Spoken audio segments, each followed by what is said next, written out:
सबसे पहले फौज, मिलिट्री, दूसरा रेलवे, उसके बाद वक्फ। इतना बड़ा जमींदार होने के बावजूद, 8 से 9 लाख एकड़ जमीन होने के बावजूद हम किसी बेवा को वजीफा भी उससे नहीं दे पा रहे। अब बेहतर मैनेजमेंट के नाम पर बीजेपी इसमें डाका डालने की कोशिश कर रही है। बेहतर मैनेजमेंट और मुसलमानों के लिए, और बीजेपी, ये तो कोई सोच ही नहीं सकता है। बीजेपी का दखल आना मतलब मुसलमानों के लिए कोई तकलीफ शुदा बात होनी है, ये पक्की बात है। रेलवे बिक गया, एयर इंडिया बिक गया, एयरपोर्ट बिक गया, सी पोर्ट बिक गया, क्या बचा है? सब बिकता जा रहा है। अब इनकी नीयत जो है ना, इनकी नीयत वक्फ बोर्ड पर आई है कि वक्फ बोर्ड की जमीनें बहुत ज्यादा है, कि वक्फ की प्रॉपर्टी मजहबी प्रॉपर्टी है, मजहबी प्रॉपर्टी है जो 200-300 सालों से एक बड़ा लैंड बैंक है। ये 9 लाख एकड़ जमीन कोई चोरी और डाका डाल के नहीं दी गई है। ये 9 लाख जमीन लोगों ने अपनी वक्फ बोर्ड को दिया है, जो साहिब हैसियत थे।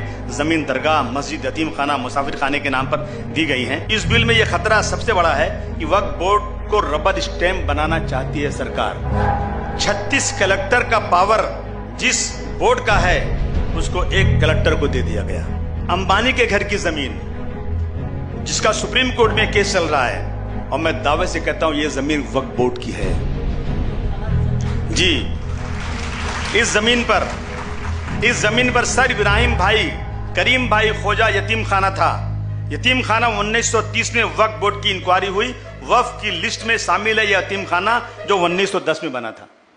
मैंने तो कहा था उस दिन, ये बिल्डिंग गिर तो नहीं सकती, लेकिन वक्फ बोर्ड के लीजी बनाओ इसको, वक्फ बोर्ड से लीज पर जगह लें। वो अब एक ही हल है कि अंबानी वक्फ बोर्ड के पास आए और कहें कि भाई ये जमीन आपकी है, मुझे इसको लीज पर दे दो, उसका लीज का भाड़ा हो जाए, दूसरा कोई रास्ता नहीं है। लेकिन ये भी सरकार करना नहीं चाहती। वक्फ का कानून यह है कि जमीन हमेशा वक्फ की रहेगी।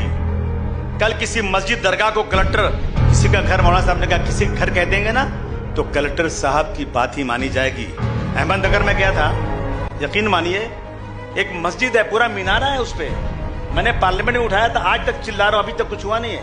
पूरा मीनारा है, उस मस्जिद में पुलिस स्टेशन चल रहा है, बगल में मस्जिद में कलेक्टर ऑफिस चल रहा है, सरकारी दफ्तर चल रहे हैं। जब कलेक्टर को यह फैसला करना होगा तो ये उसको वक्फ बोर्ड को मानेगा नहीं, ये कहेगा कि ये जगह किसी और की है। कलेक्टर राज में लंगड़ा लूला वक्फ बोर्ड बनने वाला है। मगर मैं मुबारकबाद देना चाहता हूं कि घमंड टूट गया। 10 साल में पहला बिल वापस गया है, पहला बिल। 400 पार कहने वाले 240 पर आ गए। और एक बात खाली थोड़ा सा सोचो, अगर 400 पार हो गया होता तो ये बिल पास हो गया होता, बिल पास हो गया होता। मैं बहुत बधाई देना चाहता हूं, मुबारक आप लोगों को देना चाहता हूं। ये कौम के वो लोग बैठे हैं जिन्होंने अंग्रेजों के दांत खट्टे कर दिए थे। ये वो लोग हैं। कब तक बेराव रवा रहेंगे? कब तक मुसलमान तुम अपने फैसले खुद करते रहोगे? मजहब में 5 बार अजान की जाती है।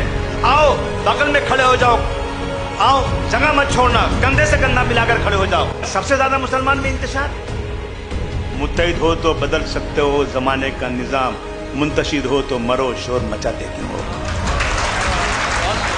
मौलाना अरशद बदी साहब को मैसेज दीजिए, जमात इस्लामी, जमीयत उल उलमा, जितनी देश की जमातें जमा कीजिए, उनको किसी सियासी लीडर को मत लीजिएगा, ये अपने मकसद को पूरा करेंगे। सिर्फ उनको लीजिए जो रियल में मुल्क और कौम के लिए जीना और मरना चाहते हैं। उलमाओं ने जब आजादी की लड़ाई लड़ी थी तो क्या अपने फायदे के लिए लड़ी? जब दिल्ली से लेकर अमृतसर के दोनों सड़कों पर जितने दरख्त थे, इनको शहीद करके इनकी लाशों को लटका दिया गया था, तो क्या अपने फायदे के लिए किया था? आगे आइए, कौम को बचाइए। और इंशाअल्लाह ये जमीन अल्लाह की है, अल्लाह की ही रहेगी।